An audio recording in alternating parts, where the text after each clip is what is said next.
Well, why do you think that is? I mean, why is that? I mean, is it just because people are lazy today, or they're bored? I mean, are we just like bored, spoiled children who've just been lying in the bathtub all day, just playing with their plastic duck, and now they're just thinking, well, what can I do? Okay, yes. We are bored. We're all bored now.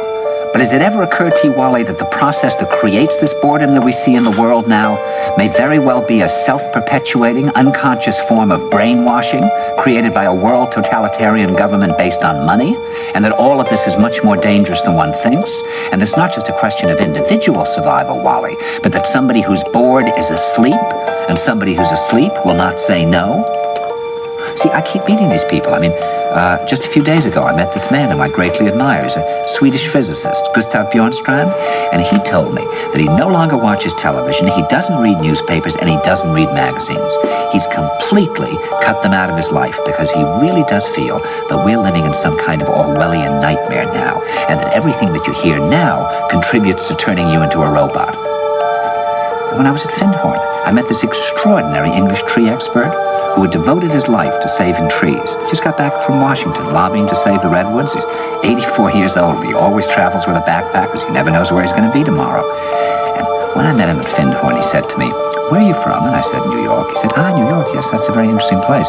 Do you know a lot of New Yorkers who keep talking about the fact that they want to leave but never do?" And I said, "Oh, yes." And he said, "Why do you think they don't leave?"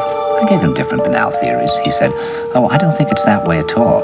He said, "I think that New York is the new model for the new concentration camp, where the camp has been built by the inmates themselves, and the inmates are the guards, and they have this pride in this thing they've built. They've built their own prison, and so they exist in a state of schizophrenia, where they are both guards and prisoners, and as a result, they no longer have, having been lobotomized, the capacity to leave the prison they've made, or to even see it as a prison." And then he went into his pocket and he took out a seed for a tree and he said, "This is a pine tree." He put it in my hand and he said, "Escape before it's too late." See, actually for 2 or 3 years now, Chiquita and I have had this very unpleasant feeling that we really should get out. And we really should feel like Jews in Germany in the late 30s. Get out of here. Of course, the problem is where to go, because it seems quite obvious that the whole world is going in the same direction.